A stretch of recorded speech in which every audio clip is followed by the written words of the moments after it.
Hi friends, welcome to வேதிதா சமையல். இன்றைக்கி நம்ம வேதிதா சமையலில் தேங்காய் பால் சர்க்கரை பொங்கல் தான் பண்ண போகிறோம்.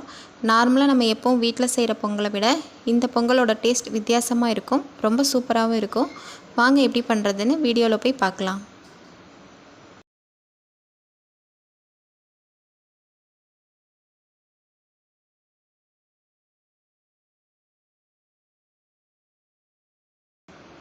இந்த பொங்கல் குக்கரில் தான் செய்ய போகிறோம்.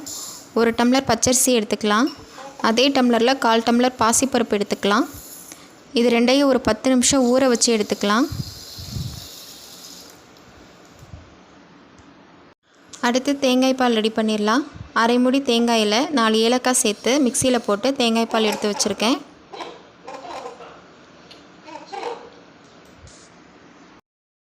ஊற வச்ச அரிசியும் பருப்பையும் நல்லா கழுவிட்டு குக்கரில் சேர்த்துக்கலாம். அரிசி 1 டம்ளர், பாசிப்பருப்பு 1/4 டம்ளர் எடுத்திருக்கோம். இது ரெண்டுக்கும் சேர்த்து நம்ம மொத்தமாக 5 டம்ளர் தண்ணி ஊற்றணும். அதில் 2 டம்ளர் தேங்காய் பால் சேர்த்துக்கலாம். 3 டம்ளர் தண்ணி சேர்த்துக்கலாம். இப்போ இதை ஒரு 3 விசில் விட்டு எடுத்துக்கலாம். அரிசியும் பருப்பும் நல்லா குழைவாக வேகணும். 1 டம்ளர் வெல்லம் சேர்த்துருக்கேன். வெல்லம் மூழ்கிற அளவுக்கு தண்ணி ஊற்றினா போதும். இப்போ இதை காய்ச்சி எடுத்துக்கலாம்.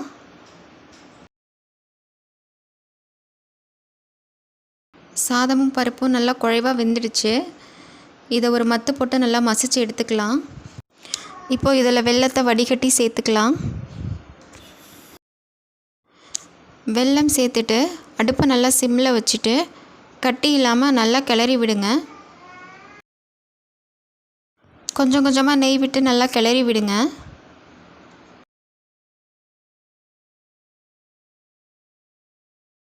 இப்போ கடைசியாக நெய்யில் முந்திரி பருப்பு வறுத்து சேர்த்துக்கலாம்.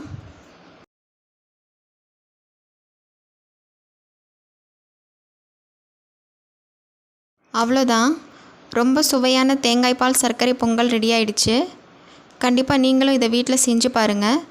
செஞ்சு பார்த்துட்டு எப்படி இருந்ததுன்னு மறக்காமல் கமெண்ட்ஸில் சொல்லுங்கள். இந்த வீடியோ உங்களுக்கு பிடிச்சிருந்ததுன்னா மறக்காமல் சப்ஸ்கிரைப் பண்ணுங்கள். தேங்க்யூ.